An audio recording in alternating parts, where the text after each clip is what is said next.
welcome to Over 50, So What? From my home to yours.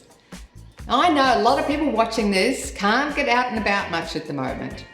So it's a great chance to look at the things that you might want to do when things start to get back to normal.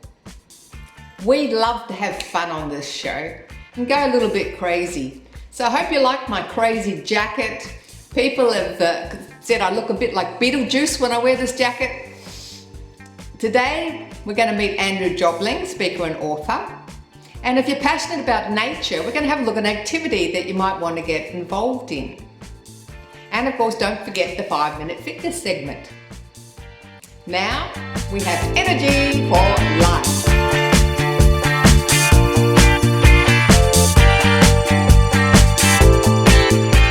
Hi, and welcome to Energy for Life.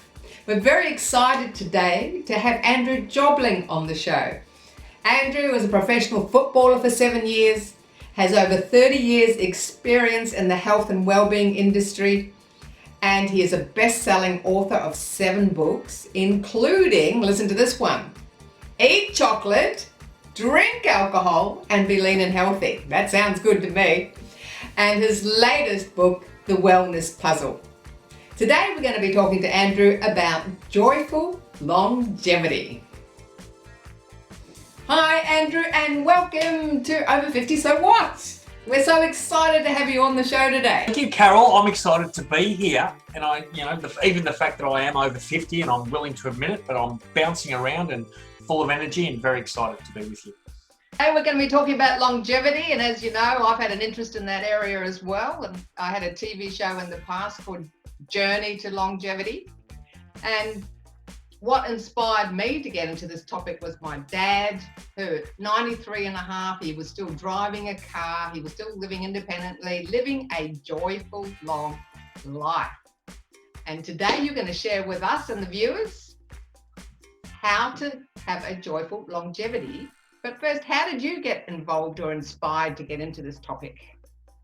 Well, Carol, I have been in the health and wellbeing industry for 30 years. So clearly I started when I was 5 years old.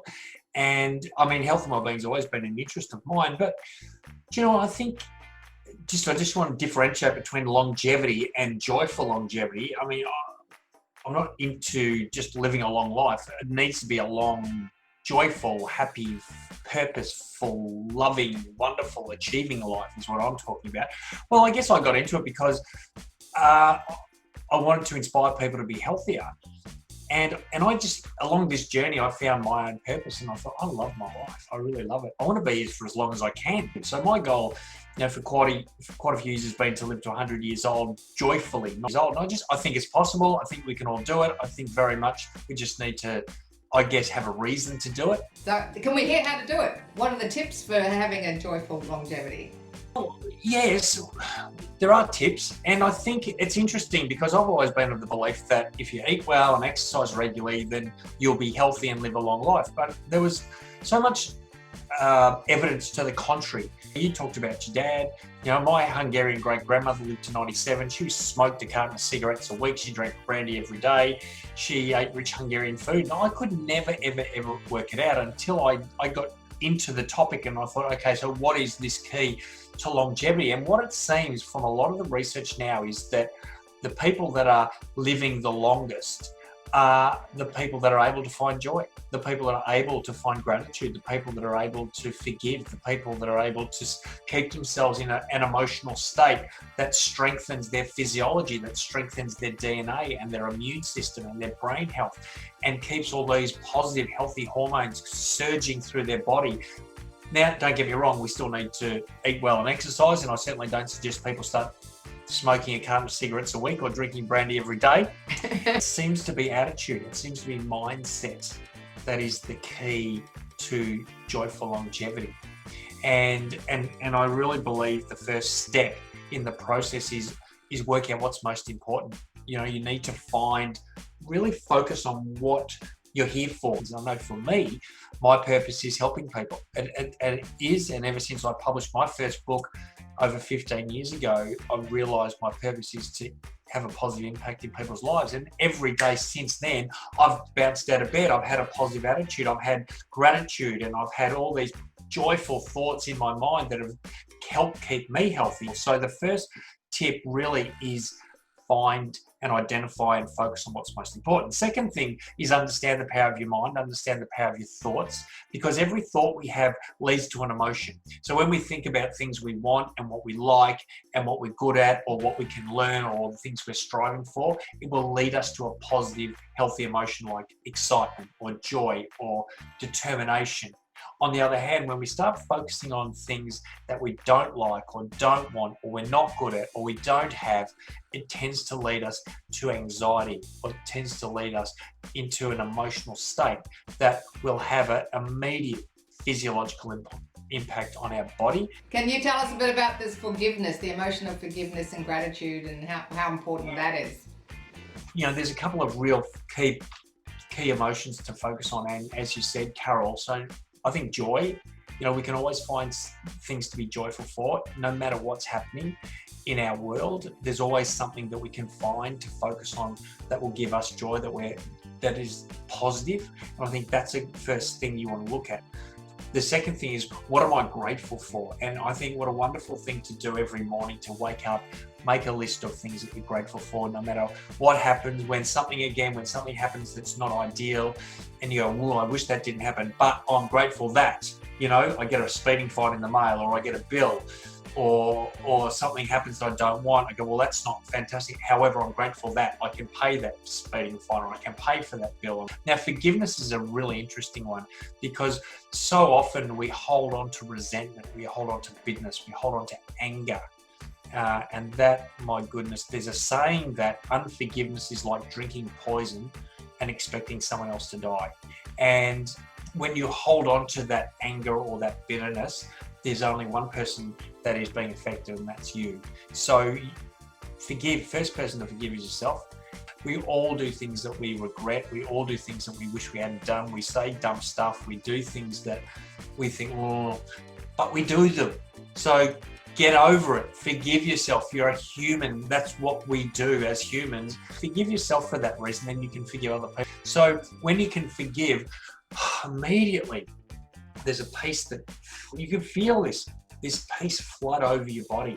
And what that feeling is those positive endorphins and positive hormones and reactions in your body strengthening your ability to live a life of joyful longevity. Tip number 4 is understand a ripple effect, and this is really powerful. I think a lot of people have trouble making good choices around eating breakfast or exercise or the way they react to things. And I want you to really think about everything, every thought you have, every emotion you experience, everything you say and do will have a ripple effect and will impact people that you care about most. So when you're about to say something or do something, just think about who is going to be impacted by that choice. There is always a ripple effect. So when you understand that and you're aware of that, that will then help you to make amazing choices. And the last thing is just that ability to capture unhealthy emotion, or at least acknowledge it, because there's no such thing as bad emotion. So whenever you feel anxiety, stop and go, okay, I'm feeling it, acknowledge it, be aware of it, it's okay, validate it, and go, what am I thinking that's leading to this anxiety?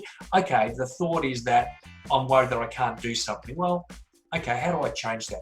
How do I go, well, maybe I can find something that can help me. And immediately, the anxiety's gone because you found a solution. So when you're good at being aware of how emotions playing out in your body, be able to go, okay, well, that emotion is happening. What's the thought? If it's a good emotion, if it's a happiness or a joy, then you want to keep doing what you're doing and thinking what you're thinking. But if it's something around resentment or bitterness or anxiety or stress, then maybe you want to look at the thought that's leading to that emotion and see how you can change the thought. So there you go. There are 5 tips, Carol. So Andrew, thank you so much for sharing your valuable expertise and experience with us today. We can't wait to have you on the show again and pick your brains a bit more. Really excited for people to take on board some of this stuff so they can join us, Carol, because we're going to get to 100 and we're going to be dancing around. So we need lots of people there with us. I'll send you the invite to the party, okay? Yahoo! I'll be there. If you'd like to know more about joyful longevity and Andrew, jump on our website and also join us on Facebook page. That'd be great. Now after the break, it's time to get moving. So get ready to jump on your feet. Thanks for watching our TV show. Be sure to hit subscribe and we'll send you the latest TV episodes and videos. Like our Facebook page and please send us your comments, your stories and any inspiring people that you know. Over 50, so what?